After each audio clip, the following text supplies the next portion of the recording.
afternoon, assalamu alaikum wa rahmatullahi wa barakatuh, and welcome back to Hilaal TV. And we just saw, of course, 3 hours of South Africa's arguments at the ICJ against the genocide that is being committed by Israel in Gaza. Of course, what a compelling argument that was made by each of these legal representatives.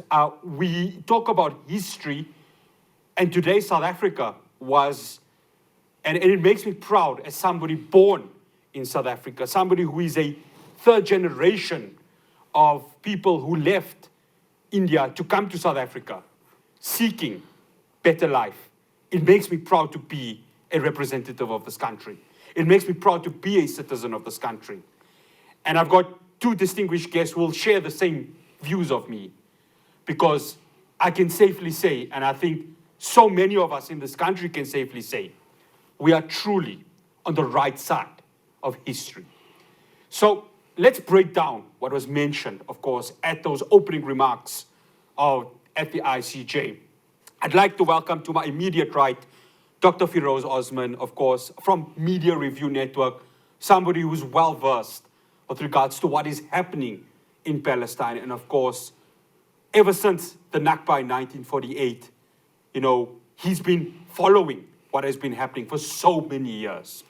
And to his right, I'd like to also welcome independent legal analyst Zaakir Ahmed Mayet to break down, of course, from a legal perspective, what had happened today, and of course, what will now happen going forward. Of course, there is a book in front of me, Shattering Zionism Myths, which is written by, of course, none other than Dr. Osman. And it's a book, it's an essential read, not just for us as Muslims, but for anyone who wants to understand really what has happened since the Nakba in 1940, even prior to that, with regards to how Zionism has really become a stain on this part of the land.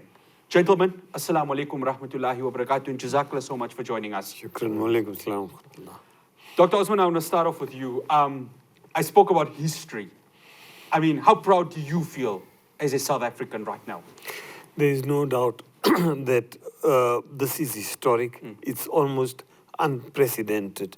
When we had our own independence in 1994, the entire world looked to us and for our achievements of so-called peaceful transition from an apartheid entity into a democratic country, and they looked upon us that there is a country in Africa that is coming up, and our achievements was lauded worldwide.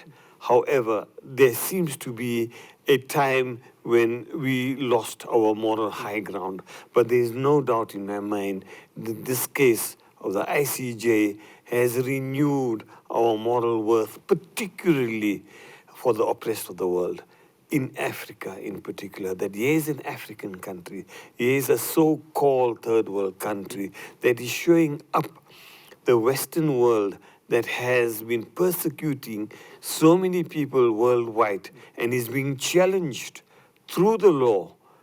And what a presentation. We will analyze, I'm sure. Definitely. That it is so professional. It was done in such a way that, as a layman, it's a watertight case. So yes, we're extremely proud of South Africa for what we've achieved. We're extremely proud that we have regained the moral high ground in the world. Zaakir, before we break down, of course, these legal analysis of all of this, both you and I, very similar in age. So, we've enjoyed the fruits of democracy, and it's only fair, and it's only from a moral high ground perspective that us as South Africans, as the legal fraternity of South Africans, somebody who, of course, you part being of the legal fraternity, needs to approach this and say, enough is enough. Israel needs to be taken to task. Most definitely. I think it becomes a moral obligation. I think it's referenced within the presentations made before the honorable justices today, that it is a moral and a legal obligation to embark on this path. I think the significance, though, is that, and I think you've referenced this already, We're proud as South Africans. We come from a legacy of resisting apartheid and defeating apartheid. We are the recipients and those that consume the fruits of the struggle, the many martyrs that had sacrificed themselves, their families, and made the many sacrifices over the years so that we can enjoy the freedom that we have today. And it is particularly significant that a South African delegation is before the ICJ bringing forth a case of genocide against Israel. What is also important is the reference to apartheid consistently in the presentations. In page 2, and it's been a long read, 84 pages, but on page 2, there's already references to apartheid in the South African submission. There was references to apartheid during the verbal submissions. And for a nation such as South Africa to come forward and say, this is not just apartheid, it's genocide, I think it's particularly significant.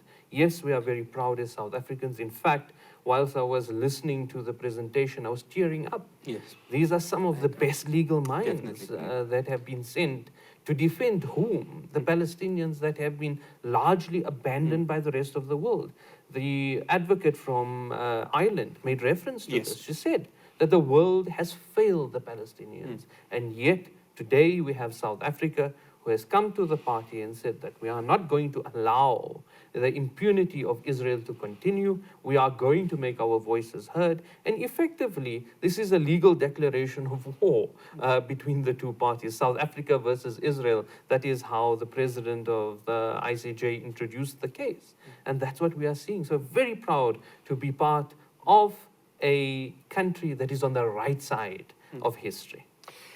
Zaakir, let's break down the first point of argument. Of course, we saw Ambassador Vusimuzi Madonsela opening remarks, Minister of Justice Ronald Lamola make remarks, but I want to go to, obviously, Adila Hassim, and of course, breaking down genocidal acts. So the world has seen many genocides, and we've seen, of course, what is happening in Gaza right now. And she broke down, of course, the fact that no access to healthcare, no access to humanitarian aid. The fact that the IOF soldiers, because I don't want to, I think it would be disingenuous to call them IDF soldiers, they're IOF soldiers, could just do what they want and act with impunity and act as if nothing's going to happen. And she broke that down, and that equals genocide, doesn't it? Most definitely. I think the definition, the operative definition, and I'm going to try and take out all the legal terms and just make it understandable for ordinary people, those outside of the legal fraternity. It's acts calculated and designed to destroy a population. And they give different categorizations, whether it is a religious group, ethnic group, racial group, etc. And what the presentation of Advocate S.C. Hassim has said, or presented to the international community, not just those justices, but remember this is a presentation to the entire world, is that Israel has acted in such a manner that it has designed its war planning in a way to eliminate the Palestinian people. It's not a war against Hamas as it is presented within the media. The legal system is showing that this is a war against the people of Gaza, of whom more than 50% are children. So it's a war against children, and this is built upon later. What was also very interesting in the presentation was the consistent referencing to the difficult conditions that have been presented in Gaza, particularly towards mothers, towards women, the increasing levels of disease that is not something that naturally occurs, but is designed to destroy the Palestinians. There was also reference in her presentation to a specific point that is being missed largely, that the environmental conditions, the health conditions, the food conditions are going to result in deaths that far exceed the bombardment. Now, if we look at the death rates, we are looking at over 23,000 now. The official statements of Hamas are talking of over 30,000, including those that are unaccounted for and buried under the rubble. So we're talking, let's work around 30,000.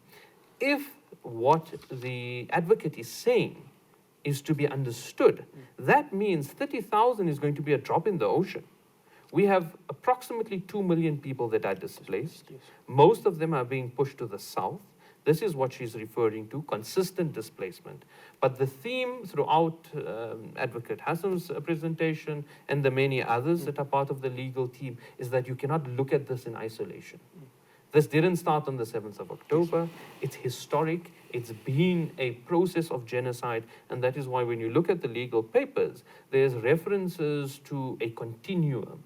And this is what this is. It's just a culmination of the Israeli Zionist project to exterminate Gaza. And they've made this abundantly clear. But I'm sure we'll unpack it with the other presentations. Dr. Osman, Zaakir mentioned something very important. This is not just starting from October the 7th, because those who've been living under the rock believe this started on October the 7th. And it's mentioned in your book about the Nakba of 1948. This is close to 8 decades of pure ethnic cleansing of the people of Palestine. Correct. 75 years that he's been there. And 1948 that you mentioned is ironic, a tragic irony here, in that both South Africa, apartheid South Africa, and Israel were created. Israel in particular was created in 1948 from the rib of terrorism. And ironically, both the ICJ and the Geneva Conventions started in 1948, after the Second World War. So it's a strange irony that the Nakba that took place there, where 750,000 people were removed. And we see here the tragedy, what is happening now, real time, a genocide taking place. Can we imagine where 750,000 people were removed? And it was an orchestrated plan. They called it Plan Dalit, that removed them from that area. And the fundamental problem is that it was decided in a plan by Zionism. Now, Zionism is an ideology that is racial, that believed in settler colonialism, that we are going to move only Jewish people exclusively into a land and expelling the Palestinians, and we see it in action that it took place. So this is a process, in fact, that didn't even start in 1948. The idea of Zionism started way before that. You know, today's headlines in the Haaretz, Naftali Bennett, who was the former Prime Minister of Israel, and he said that this is our Dreyfus moment. Now, Dreyfus is interesting in that he was a French soldier that was accused of selling secrets of the military to the Germans. He was Jewish, and they accused him falsely, it seems. And Herzl, who was a Jewish journalist, realized at that time that there was such a spate of anti-Semitic hatred for the Jews in Europe that he says there is no chance of assimilation taking place. And that gave rise to Zionism. And we see this being played out till today, 75, 80 years from 1948, but given birth earlier, where this racial supremacy, which married very nicely with the Christian Zionists in Europe. So it was a marriage of two, Zionists and Christians that hated the Jews, wanted them out there, and Zionists used them in order to get the Jews into Palestine. And we are suffering the consequences today. We're going to touch on that in a bit, Dr. Osman. Zaakir, I want to go to, of course, the next argument, Advocate Tembeka Ngcukaitobi, genocidal intent. The words that have been used by Benjamin Netanyahu and, of course, the IDF military spokesperson. Now, one doesn't need to be a rocket scientist to understand the words human animals. The Malachi that, obviously, Netanyahu is quoting. These were the same words that were used by the likes of King Leopold when he said, listen, what are the people of Congo, if they're not animals. Adolf Hitler used the same words when, of course, the Holocaust was committed, when he used words about the Jews living in Europe. And, Dr. Osman mentioned it right over there. And history repeats itself with these senior Israeli leaders. Genocidal intent. It's there for all to see, isn't it? I think this was one of the more hard-hitting presentations within the framework of the legal team. Advocate sketched out not just genocidal intent at the highest levels. He tracks it down, right down to the soldiers that are on the ground. Yes. And I think that dismantled Israel at that moment.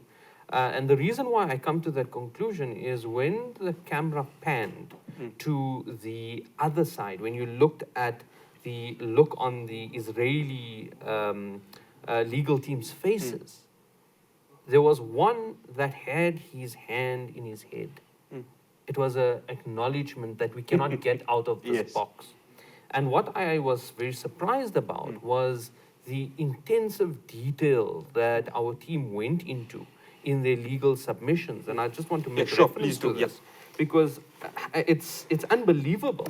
And what was said, and I think it's also important, was that generally there is no admission by countries or administrations committing genocide that we want to commit a genocide.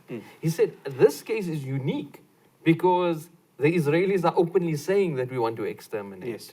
So the case, as Dr. Firoz has mentioned, is, yes, watertight. How do you get out of this? A perfect example here is that they're talking about these animals can no longer live. We must erase them, their families, mothers and children. This is what Advocate actually read out and made reference to. You go even further to these statements, and you see statements by Giora Island, who is part of the War Planning Committee. He was part of the Red Team, meaning that he was involved in developing the counter plan to try and break the Israeli military plan. And Giora, it was Giora Island and Ghaidi Azenkot, in 2006, when they developed the Dahiya principle, again, collective punishment, target the poorest communities, eliminate them in Lebanon, and hopefully you would cause such great difficulty and pressure on the resistance that they would automatically state, we do not want to continue with the battle. The same individual comes forward and says that we have to create a situation where Gaza is not livable. Now, going back briefly, and there's one point that I wanted to mention, was that in the previous presentation by Advocate Hasim, what she is saying is that they are making life unlivable. Now, there are a couple of stages in this. The one is that there's no anesthetic, there's no healthcare system. They have created health conditions such that it automatically kills people, particularly children. Children are being subjected to amputations without anesthetic. And there is a new thing that I noticed in the paperwork that they make reference to that hasn't been spoken about. A lot has been made about the pumping of water into the tunnel system. Salt water. It's referred to in the paperwork by South Africa that to do so would destroy the aquifers within Gaza, meaning there will be no natural water, drinkable water. There's no place to live. The ground is now contaminated. There's disease. Children are dying of diarrhea at a rate of 2,000% higher than it was before. There's no anesthetic. There's severe malnutrition.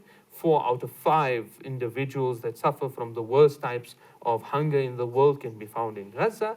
And then you have genocidal intent coming with Advocate Nkubaitobi, destroying the Israeli perception that this is a war against Hamas and that we are trying everything in our power to protect civilians. It does not appear on the evidence that this is the case with Israel. In fact, the presentation is so strong that it's showing that Israel is reoccupying, that they are committing genocides from the top levels right down to the basic soldiers. I think at that moment in time, when a black South African dismantles the apartheid state of Israel in the international eye, There's no coming back from that. Yes. What we are witnessing today is the dismantlement of Israel and the Zionist project on a legal stage, coupled with then obviously the military victories on the ground.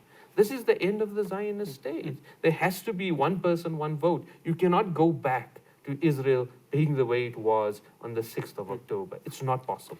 You know, there's something interesting, and I'm going to come to you in a bit, Dr. Osman. There's something interesting about Advocate Nguga Itobi because, of course, he's written books about how land in South Africa, of course, was stolen by the colonialist and, of course, the apartheid regime. And I think if there's one person with that understanding, it had to be Advocate Nguga Itobi.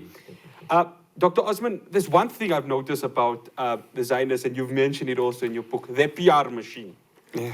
Their PR machine, I mean, if we had to give them an award for a PR machine that is well-oiled and can fool even the most, basic of person, they've done so.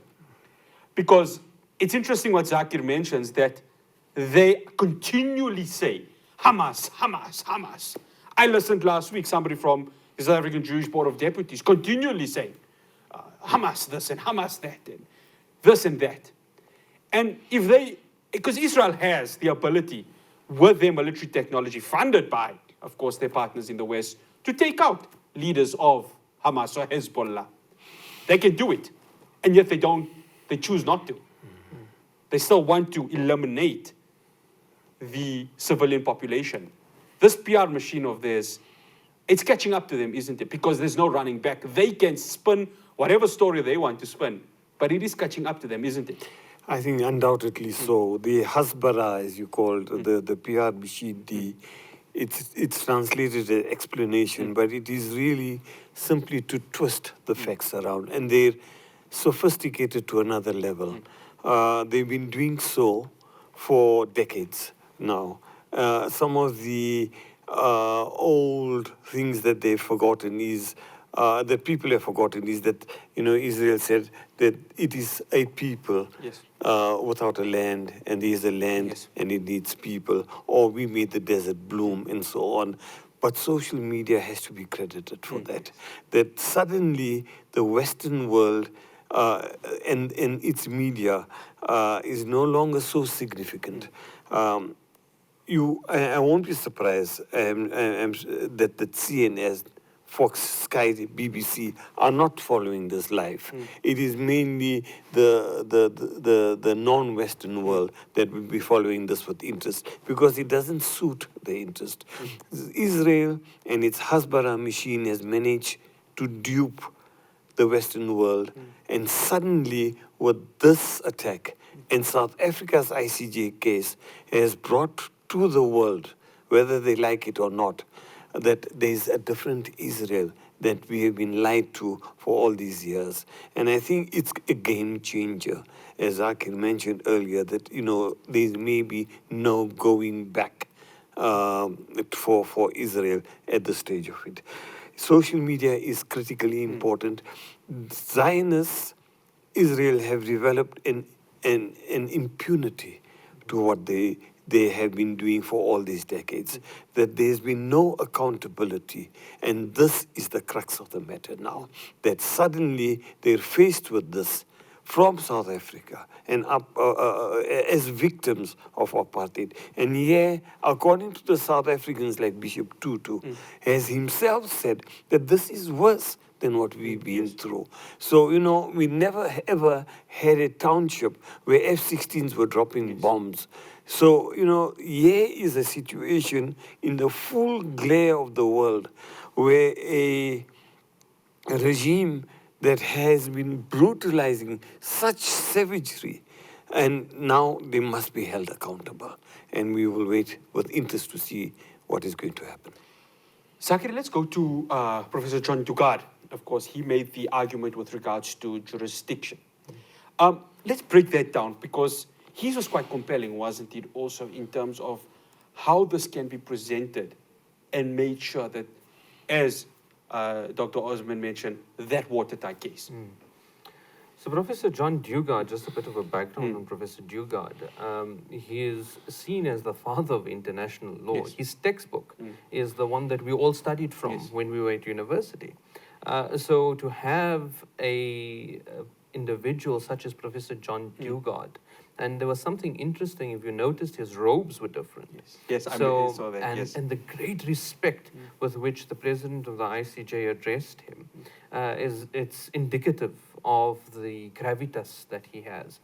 That being said, the Israeli argument, and I've only seen briefly of this, there's part of it where the Israeli response has been a link to their website referring to the 7th of October and trying to paint the atrocities that are currently being committed as justifiable. But Professor John Dugard's argument counters the Israeli argument. The Israeli argument is that there's no dispute. There has to be a dispute between two parties, and that has to be in terms of the convention, and therefore there's a referral. So what Israel is trying to do is saying that there's no jurisdiction because we don't really have a problem with each other. South Africa has gone through a painstaking process of bringing it to the attention of Israel. And there's been a lot of criticism directed towards South Africa. Why are you taking it so slowly? There are individuals that are involved with business and business deals. South Africa's involved. Why don't you send the Israelis packing? But when you look at the timeline within the paperwork, you see each and every piece building up a compelling case. So it is very clear that there was an intention to launch this application, and they had to take the various steps, albeit slowly, to ensure that there is no argument to rubbish the matter on jurisdiction. Jurisdiction meaning, can the court entertain your claim? Do you have the grounds to be in front of us for you to be heard? If that is gone, then the case disappears regardless of the merits. So for the layperson, they first need to establish, this is how we can come before you. These are our rights to appear before you. This is the reason why it's applicable. This was also a strategy of Israel in the ICC case when they were trying to destroy jurisdiction. Palestine is not a state party. In terms of Oslo, they had given up jurisdiction, etc. These were the arguments. So Israel tries to very heavily rely on jurisdiction. And that is why I believe it was also a tactical decision to put Professor John Dugard on that particular point, because of his gravitas, as I refer to, and because he's a very clear legal mind. He's a brilliant thinker. So I think Israel is in serious problems. No matter how you look at it, there's issues legally for them. What they are going to do, and I think we're going to touch on this next probably, is that they are going to try and turn this into a spectacle. That's basically what we are heading for. The Netanyahu type of situation. Yes. Although more refined, we know that Netanyahu is a fool, but the legal team will have to resort to these cheap tactics to try and distract the world, not the justices, the world, from the presentation of the South African legal team. Yeah, I want to compare what, of course, happened today to the Muhammad Ali and Sonny Liston fight, where he actually just hits him in that the second round, and there's no coming back from that. May yeah, please ask do, for an elaboration? Yeah, it's a sure, discussion, no problem, right? Dr. Osman, yeah. So what I gather as a layperson, non-legal person, genocide, in order to make the case, needs to have intent, which was brought up, yes. I think, with John Dugard, and what Adila Hassan said about acts of commission. Yes. So as a layperson, it seems to be a shut case, open and shut case. However, it's so detailed with 84 pages. It seems to be a paper that was developed anticipating what Israel may want to answer. That, what is their comeback? And Zaakir mentioned now that they may raise some points that there is no dispute within their both genocide conventions. However, for me, there seems to be really no case that Israel has. However, they will harp on, and I got a hint of it from the South African Jewish Board of Deputies, professor, where she says, it's not we that committed genocide. It's Hamas that committed genocide. Karen Milner is the actual. That's yes, correct. yeah. She's a professor. So, and she said that they committed genocide. So this is Haspara again, trying to create doubt in people's minds. I don't know how effective it will be amongst those 15 judges that are there, and I'm sure we will touch on Yes. on the numbers game, who it is going to go in. Dr. Osman, I want to talk of armed resistance, and I know Zaakir knows quite well about it also, and I'm going to get maybe your view in a bit on that, Zaakir, because it's clear that what has been happening in Gaza since 2005, of course, when Hamas came into power, that their PR machine has continuously been, listen, we can do what you want to do. You guys can't do anything. I'm talking about Israelis on the citizens of Gaza. And surely that continuous bullying brings out something, and it has brought out, of course, the armed resistance of Hamas, being that, of course, the Al-Qassam Brigade. So how effective has Israel been in playing that role of victim, and on the other side, they have been committing atrocities for close to over 75 years. This is the Haspara. Zionism, by its very nature, is you cannot go into somebody's land, kick them out, and take over the land exclusively to yours and don't expect any repercussions. By its nature, people are going to resist because it's an occupation. It's the longest occupation that has taken place. It's a permanent occupation. And with occupation comes oppression. And Virginia Tilley, professor who was she was with the Research Council in South Africa, UN Science and Research Council. She put it very, very clearly that if there is an oppression, then you're going to find resistance. And with this resistance, they're going to find bases outside in order to continue the resistance. So the Zionist entity is going to go out. We know it from South Africa, Yes. apartheid state, how they attacked Botswana and Swaziland, Angola and Mozambique. So you're going to find the bases that they are going to attack in Lebanon, in Syria and so on. We see it being played out again. And then those Zionists are going to now carry on oppressing the people. So you cannot bottle a people and not expect anything to come around. And it has happened. It has happened previously, even in South Africa. We cannot say that it was a peaceful revolution. I mean, they like to say and portray Nelson Mandela as somebody who peacefully overthrew apartheid. But where did Umkhonto we Sizwe come from? And there has to be, according to international law, permission for people who are oppressed to give rise and to have an armed resistance. And we see that playing out. So we're not apologetic for what Hamas or Islamic Jihad has done. It is natural instinct and it is international law that permits this kind of resistance to take place, if not peacefully, by any means possible. And that's the United Nations. I know we're dragging away from what had happened today, Zaakir, but I want to bring what Dr. Osman mentioned. The armed resistance, there is nothing illegal about it. The United Nations has it there. So, I mean, what is there to say? I mean, from an Israeli perspective, I mean, they keep on harping that Hamas this and Hamas that. And, I mean, I'm going to even bring up the babies that they allege that Hamas had murdered. Till today, none of us have seen evidence of that. Most definitely. So I'm going to split my response into two parts. Yes, sure. The first part, I'm going to deal with the legal perspective in terms of the paperwork, and then I'm going to give my own opinion and my own positioning.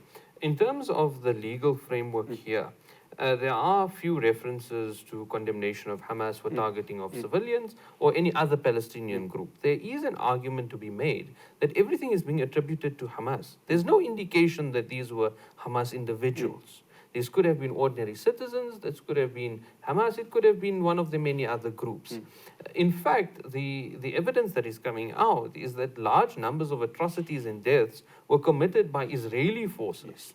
More than it was the Palestinians. That is not to say that there wasn't something of that nature, But when you look at proportionality of the casualties, it was coming from Israel. They used large scale weapon systems, they used tanks, they used Apache gunships. There was that striking news that had come out of a Apache gunship video where they had gunned down numerous Israelis at the concert. So there's a question around that. However, South Africa has to take that position. They have to say that there's no exceptionalism in the application of the law. However, that does not justify the genocide. That's the argument that is made there. There's one line in the beginning where it speaks about Hamas and the condemnation of killing of civilians, the targeting of civilians, and the kidnapping of individuals. But that does not justify the years of apartheid, the years of occupation, the years of siege. That is how South Africa frames its legal papers. So yes, they don't equalize. They do make some degree of condemnation. However, you can see the trajectory of the argument. There's something that was mentioned by the Queen's Counsel just before the session closed, and he touches on this. He says that there are many that would ask, why don't you bring an application against Hamas? He says Hamas is not a state. Yes. He destroys it legally, completely takes it out of the game. So that was very interesting. Now I'm going to my own personal opinions. And my own personal opinions are framed in two fronts. The one is that, yes, there's an international law right. Dr. Firoz mentioned about this, that the United Nations has said, and this was within the context of South Africa and apartheid, that they have the right to struggle by all means necessary, including armed struggle. It's expressly stated there in that resolution. So the Palestinians, and this is also a theme within this particular application, I'm bleeding a bit into what I've said initially, is that why are there different rules for Palestinians? Yes. This is the point that is being made. And this is the way the legal argument is being framed, is that it's going to be an indictment against the court if you do not rule that Palestinians are entitled to equal rights and equal protection as other people. The people of Nagorno-Karabakh or the people of Ukraine or Myanmar, they make reference to this, or Nicaragua. They've made reference to all of this case law. So that's the one argument there, so that we as individuals, going back to my personal position, we as individuals should not be ashamed of an international law right. And it shows the conditioning of the mainstream media and the impact it's had on individuals, even within the solidarity movement. We're afraid to support armed resistance. Why? We had armed resistance in this country, and we are enjoying the fruits of that armed resistance, and yet we believe that Palestinians should lay down, die on their knees, and not stand up and defend themselves and restore their dignity. Now, the second issue is the position of armed resistance and its impact on the ground. Israel is a military power. If you look at the book Fortress Israel, they speak of Israel as a military society. There's an individual by the name of Chico Tamir. Chico Tamir is a major reserve general. He was in charge of the designing of this currently military plan. He was one of the individuals, him and Tamir Raiman, of the INSS Institute. And there's a video of Chico taking American officials on a tour of the north. And he says it himself. This is now a senior Israeli military official saying that there's no real civilians, we are a militarized population. So he says that. Now, when you look at what has happened, 2006, Hezbollah created a military equation that prevented large-scale warfare and the continuous mowing of the lawn as Israel has implemented in Gaza. So it's an answer that armed struggle is the only thing that has given tangible results on the ground. Today, what we saw, and I'm referring to Tufan al-Quds, the Al-Aqsa storm, is that it was armed struggle that influenced the normalization. It destroyed normalization. It cemented the rights of the Palestinians. It brought it back into the international eye. It's brought this particular application before the courts. It has galvanized the international community. We are seeing protests on scales that we've never seen before. That is the work of armed resistance. So the defining characteristic today, in my opinion, do you support the right of armed resistance? For a Muslim, do you support jihad fi sabilillah? Or do you believe that the Palestinians must just die and accept their death and their martyrdom? An answer to that, Palestinians did that. They did that with the March of Great Return. And it's referenced in the paperwork. 36,000 people injured. Over 212 people have been killed. For doing what? For protesting peacefully for 18 months. They did it. So what do you expect? This is the answer. Armed resistance is the answer. And this is where this particular application is very important. Because if the international community fails in their obligations and rules against South Africa, it isolates Palestinians to only one option, to continue the fight, and then the obligation internationally becomes, we need to arm the Palestinians. Exactly. So I think there's a lot of pros in this particular process. Zaakir, I want to stay with you. I want to bring in, of course, Advocate Max du Plessis and his argument, the rights. I think all three of us here can say that we enjoy the fruits of democracy, as you mentioned. And, you know, we have rights to protect us. And our judiciary allows that to happen. Unfortunately, it's not the same for the people of Gaza, because there is an act of impunity where they are really in a tight corner and nothing can help them at this very moment. They don't have the rights as the citizens across the world. And Max du Plessis argued that quite well, didn't he, in terms of they have no rights and they are not protected according to international law and according to any UN charter for the protection of civilians. Yes, I think he's made a very compelling argument with regards to the nexus, the link between the relief and the rights. And he's gone extensively into it. What is key from there is that the Palestinians have the right to equal protection. You've done it for numerous other individuals. There is a very clear correlation between the evidence that was presented and what the South African delegation is asking for in terms of relief. And that is what Professor has spoken about very clearly, very distinctly. And I think that he went through great degrees of difficulty trying to thin it down so that everyone could understand. I think his presentation took everyone with him. It wasn't just stats, it wasn't just information. It was showing very clearly, in the most simple of terms, the connection between the rights and the relief. And I think that was a brilliant presentation on his part. But I saw it from a very legal point of view. The very next presentation was somewhat different, legal but different as well. So I fully agree with you. He's done a brilliant job in terms of creating that connection to say Palestinians are entitled to those rights. Dr. Osman, there's something that interesting that Zaakir mentioned, that for years and years, Palestinians have been told to just lay down arms, do nothing about it. And ever since the Nakba, that has happened, hasn't it? That, you know, you can only accept so much, you can only be bullied so much. And it becomes even worse when countries like the United States of America and the United Kingdom assist Israel in continuing this bullying. And therein lies, of course, the argument with regards to rights, that their rights have been trampled on for decades and decades and decades. Something had to give, hadn't it? It's not only the West. We know at the beginning it was Britain and France. And the main financier was Germany. So it was those countries that really built up Israel. Subsequently, it was taken over by America. Even now, $15 billion, $14 billion to arm it. At one stage, they keep on telling us, we're trying them to tell Israel, attack only civilians, lower the numbers. Yet, on the other hand, they keep on arming them, financing them, protecting them diplomatically. Every time there was a submission at the United Nations for a ceasefire, America was the problem. And they didn't allow that ceasefire to take place. So it is the West.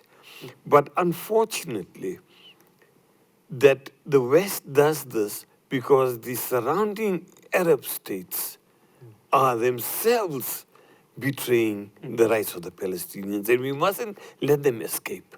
Egypt is the other party that is creating the starvation siege on the Palestinians for the last 16 years as well. When they were getting some succor and some supplies through the tunnels at the Rafah border, it was Egypt that blocked it. And on the other hand, Jordan, and of course, the Saudi Arabian normalization, we heard day before yesterday that they're still interested in continuing the normalization to take place. And that's why Blinken is going there, trying to tempt Saudi Arabia to continue this once the war is over. What arrogance is this that they are talking about a post-Gaza with the Palestinian Authority that is also betraying the Palestinian people? I mean, let's face it, that it is Abbas that has been in cahoots with Israel in suppressing his own people. So I think there's a host of factors, not only the West, but the Arab world themselves that have betrayed the Palestinians, particularly Hamas, Islamic Jihad. Have seen it that we are on our own. And here is where the ICJ must not betray the Palestinian people. They have to at least have some kind of international help in order to expose what Israel has been doing to them for the last 75 years.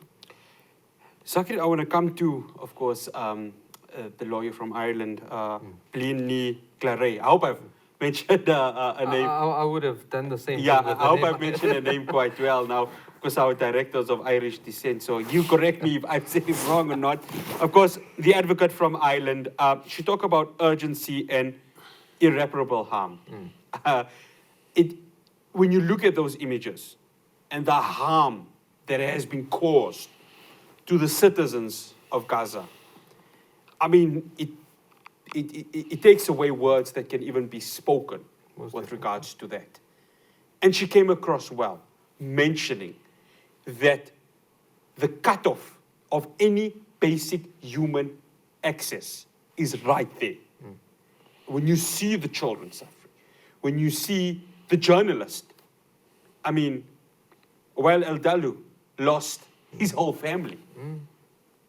I mean, journalists are not even being protected. Correct. It's there for all to see, isn't it? Definitely. I'm just going to, I think I've done a disservice with your last question. Because with Advocate Max Duplessis, what he had to do was show that the evidence that was there plausibly shows a link to genocide. Yes. And I think he did that. That's just that point that I wanted to clarify. The current discussion with regards to the Irish Advocate, King's Counsel, I think there was a melding of law and emotion. When you listen to her presentation, she sketches out and she goes through great detail, great difficulty to go and do the research, looking at different instances where the court, in lesser situations, I don't like comparing tragedies, but when you look at scales, she referred to scale, ferocity, and speed with regards to some of the commentary that was made by UN officials. And that was what she spoke about. And she says that this far outweighs that.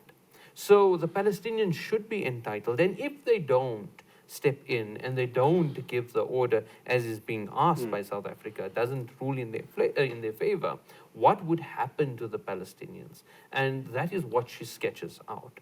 There's another point that I just want to make reference to, and I believe she touched on it, if my recollection was correct. I was listening to it while I was driving. And there is something that is happening that is similar to the Bosnian war. Yes. In Bosnia-Herzegovina, rape was a very key weapon against the Muslim population. However, in Gaza, it's taking a slightly different tone. What is happening is that they are creating conditions on the outside in terms of healthcare, etc., that women are bleeding out on the tables and they are then forced to do hysterectomies, preventing reproduction.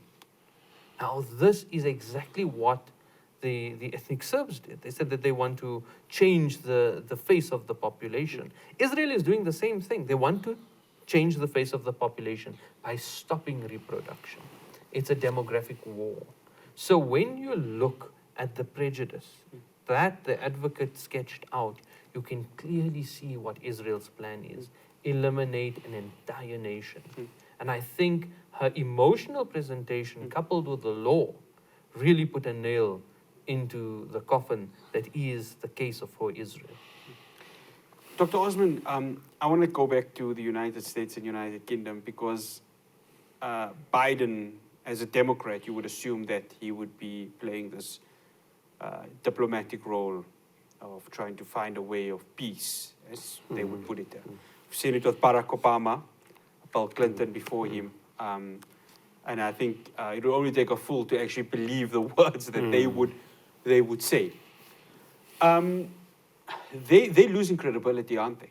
Because just the other day in a church in the southern parts of the United States, there were activists screaming for a ceasefire, calling him out. Correct. People are starting to leave the Democrats within the Senate of the United States of America. And just the other day, and I found this, I don't know what to say about this, David Cameron, the MP, saying, and I'm going to quote this very carefully, when he said, there may be a genocide happening in Gaza. Yeah. But it's a little too late. So many people are saying that. The tide is changing in the United States and the UK, isn't it? Because they are now with their backs against the wall for their continuous support for Israel. There was a statistic given that Americans now between the ages of 25 and 30 are turning against Israel. And we are in election year. And those are the new voters that are coming in. It was shocking in a way how Biden, followed by Rishi Sunak, followed by Macron from France, and then Scholz sent his messages hugging Netanyahu and in their support, expressing their support for Netanyahu and saying we will not stop what he is doing. He must go and wipe out Hamas and we support him. And that has shocked the world. There may be some people who are saying that there is a change in the tone of the Americans, but they are worried about the elections. America is facing an election this year, so is Great Britain. They are facing an election this year. Rishi Sunak is talking about coming in. So I think the tide has turned against them. However, it seems that we have a case here where the tail is wagging the dog. And with IPAC that we mentioned earlier, deciding on who comes in where, and the money spinning going into the elections and who's going to win. It'll be interesting to see what happens to them. However, I still believe that they will continue, no doubtedly, to support Netanyahu, whatever happens. But just one other factor that I want to add on to what Zaakir was saying. This deliberate killing that is going on in Gaza. There are over 450 health personnel that have been killed. Clinics, ambulances, hospitals, almost non-functional. One a day or two a day teachers, all the schools, religious bodies, the infrastructure. This is genocide that has gone, and they want to make it uninhabitable. I mean, it's clear cut. I just don't know how they are going to react and respond to it. It'll be interesting to see what kind of arguments that come in from the Israeli side. But not only legally, some of the presentations today were brilliantly presented, I must say, arguing on facts all the time. And I, again, applaud the South African team for doing that. Zaakir, let's bring in the final argument that was made, of course, a provisional measure sought by Professor Von Low. He closed it quite well, didn't he, in terms of just the strength of the case that was brought forward. Because, it's one thing having these brilliant legal minds. And I mean, you would know best being in the legal fraternity. You can be as good as you are, but the facts are the facts. And this is what this legal team has brought. The hard facts that can be in the favor for the people of Palestine. In fact, there's a point that Dr. Firoz mentioned in the conversation as to the way this application was drafted, considering the Israeli argument. Yes. And when I look at it, and we know there's a legal principle that you draft your case and then you look at it afterwards to see devil's advocate, are there holes in your case? But this case that has been presented is so compelling that it automatically deals with the Israeli argument. Now, the final submission by the King's Council was a summary of everything that was presented. He sketches out very clearly the requirements, the tests, and he shows that the South African delegation has answered each and every point. We look at the structure of each individual, their submissions and the jurisdictional points, the fact that there's massacres, is this genocidal intent, is there a link to create a plausible argument, not a concrete argument. It must be on the face of it that there is genocide taking place, so we can give you an interim measure, not a permanent measure, an interim measure. That is why it is being called in layman's terms a restraining order against Israel. Yes, there's issues about implementation, but it's like the Steve Biko case. When the Steve Biko inquest took place, it was under apartheid court. It was held in the synagogue in Pretoria. My father attended it, and he recounts this to me numerous times. He tells me that he traveled for numerous days to go there. And I think Sean Chetty was the instructing attorney, and there was a very advanced counsel. I can't remember the name now. And they made a compelling case. And the magistrate merely came and said, I find no one guilty. All right? So the point is not the success of this matter. Yes, we would love a victory. But the fact that South Africa has taken this matter to the ICJ and put the international community into such a position that you either make a decision based on instructions, meaning the political positioning of your country, or you focus on the facts, the law. As a person from the legal fraternity, you have to be impartial. You have to look at the facts and make a decision. Yes, each person has their own opinion, but if the facts do not match the argument, then you cannot rule in favor of that argument. In this particular instance, it's testing the credibility and the morality of the legal system today.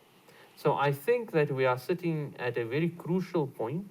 Yet I'm not very hopeful of the outcome because of the composition of the bench. That's where the problem sits.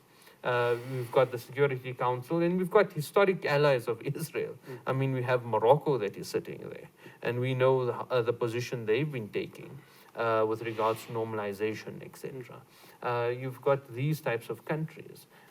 Germany, France, we know that the French have sent ships to go and assist Israel and protect Israel whilst they commit the genocide. But the question then comes in, do you make a decision on the facts that are presented, or is it a decision based on your state policy? Because then it means that international law is a fraudulent gift that has been given to the world, and there is no objective standard. So I think this is the purpose of the case, to make the argument. The outcome, the Almighty decides on that. Zaakir, I want to stay with you ahead. Of course, tomorrow Israel brings in their arguments, and you've mentioned, of course, the bench and the concerns with regards to that.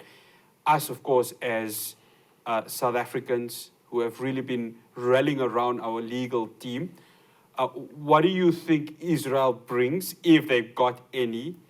And of course, the second part to that question, on a scale of 1 to 10, is there concern with regards to the bench? Because like you mentioned, international law is under the spotlight. Most definitely. So I'm going to start with the end part of that. Is there concern about the bench? Most definitely. And I'm going to refer to Professor Norman Finkelstein. He's recently spoken about it, and he's expressed his concern. Yes. The one thing about Professor Norman Finkelstein is that he goes through incredible detail. He looks at every footnote. In fact, he is the one person that you can rely on for an honest opinion in terms of the law. And he's expressed his concerns about the composition. That being said, tomorrow, what do we expect? With the Israeli position, and I think this has already been answered by Professor Max, he has said that we are not going to turn this into a theatrical presentation by showing images. Israel's entire strategy has been trying to show gruesome images of the 7th of October as a justification. From what I've read and what I've come across, Israel has got this strategy of showing the atrocities on the 7th. How can any country sit by? And we have done everything in our power. We've sent out so many millions of messages, so many millions of calls. We've instructed individuals to move out of the areas. But the problem that Israel has is that they've cut off telecommunications and they've cut off electricity. You can send 4.2 million messages. If there's no telecommunications, it's not getting there. Definitely.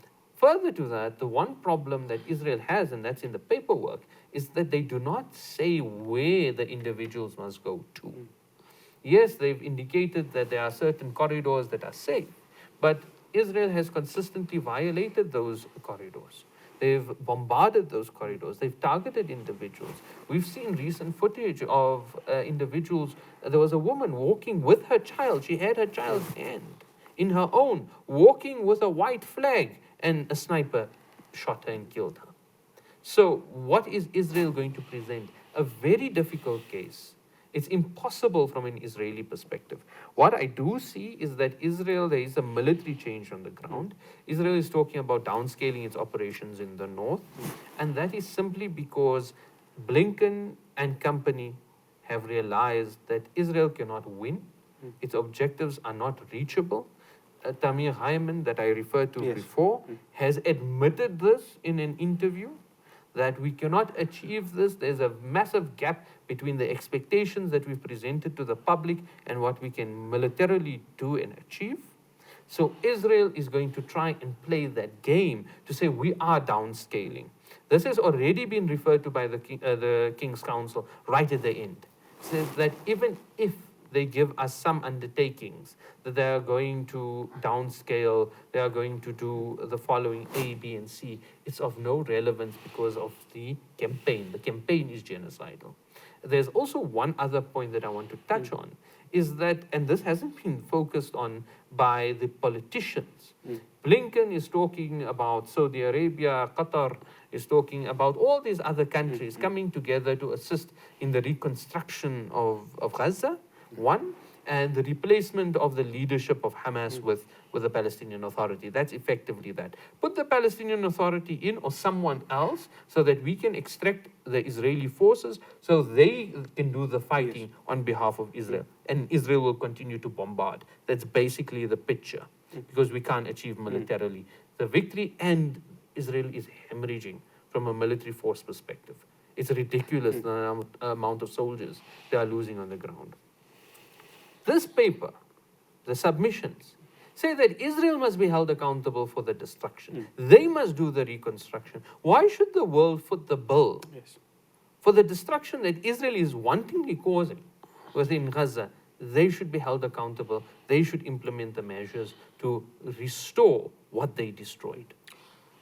We've got about 4 minutes to end this, so I'm going to get 2 minutes from each of you. Today, history. You know, as South Africans, you know, we're a sporting country. You know, we look at the 95 Rugby World Cup. You know, we look at 96 Africa Cup of Nations. We hold on to beautiful moments as South Africans. You know, Dr. Osman, you would know best because Zaakir and I were much younger when Nelson Mandela took the oath of office in 1994. Today really was history that goes beyond anything else, wasn't it? Undoubtedly so. I think we're extremely proud at the presentation to help the oppressed. I think that's the bottom line. We want to make, as Zaakir said, a plausible case. And I think we have made so. We were watching that, you know what, unless you're extremely biased, we will dismiss the South African case. It was made brilliantly. And when they send out envoys to different capitals, that the Zionists, that the Israel, to try to persuade them, there is a precedent for it. The very creation of the Zionist state of Israel, when the vote was taken, was postponed right at the United Nations General Assembly a long time ago, where America, countries like Paraguay or Liberia were threatened that you change your vote. And then, unless you do this, we will have that economic clout on you. I just wonder what kind of pressure will be put on South Africa. But notwithstanding that, we have achieved a remarkable presentation. And you know what, it is not only for the Palestinians. My belief is that this case is for all the oppressed in the world. Here is an example of a country that is willing to do what it needs to for human rights. And I think that we have achieved. Zaakir, yesterday, last night, the waving of flags in Ramallah by the late Nelson Mandela statue, that was beautiful, wasn't it? And it just encapsulates everything. Most definitely. This morning when I looked at my social media, and every single story was about this. I saw individuals sitting at work with their tablets open, watching the presentation. We had, if you look at the composition, you had a myriad of people. You had an Indian South African, an African South African. You had a white South African, all standing together in defense of the Palestinian people. We came as a testimony to the international community's efforts to achieve freedom. We brought that in front of the international community and saying, now it's the Palestinians' turn. Yes. And I think that is the beautiful moment. It's a moment because we demonstrated that we have a conscience. There's another thing, and Dr. Firoz is right about this. We are going to pay a price. Inevitably, we're going to pay a price. Because when you challenge the empire has vengeance. Israel has vengeance. The United States has vengeance. They had used AGOA previously to threaten South Africa. Yes. So South Africa has taken a position that we cannot park our morality on the side any longer. We need to take a stand. And I think as South Africans, it's very important for us to be proud of the position that we have taken, regardless of the outcome. Yes, there are double standards. Yes, South Africa does also have internal cases that they have shelved with regards to South Africans serving in the Israeli Defense Force. But this position that they have taken now has cornered Israel and put Israel into such a position, because the Hasbara has been for years that Israel is against genocide. They were against the Rwandan genocide. Lots of campaigns on campuses were about the Rwandan genocide, the Holocaust. They tried to create the narrative. The problem is that now Israel is committing a genocide. And this is highly problematic for the Zionist narrative. Alhamdulillah, it is a proud moment to be a South African. So unfortunately, we've had such a lovely conversation up until this time. Dr. Osman, Jazakallah so much for bringing us your wisdom and insight. Zaakir, Jazakallah so much for bringing us the legal, perspective of this. Has been a fulfilling conversation. Jazakallah to you both. Assalamu alaikum wa rahmatullahi wa barakatuh. Wa alaikum assalam wa rahmatullahi. That is, of course, Dr. Firoz Osman and Zaakir Ahmed Mayet, of course, is breaking down what had happened with regards to South Africa's arguments brought forward to the ICJ. That's not the end of it. Up next, of course, Sheikh Riyad Walls and Khawa Solomon will be taking you through till 5 o'clock. From 5 o'clock up until 6 o'clock, my colleague Luqman Shadrach will take over, and then I will see you again from 6 to 7. Do stay tuned to Hilaal TV for more on SA at The Hague.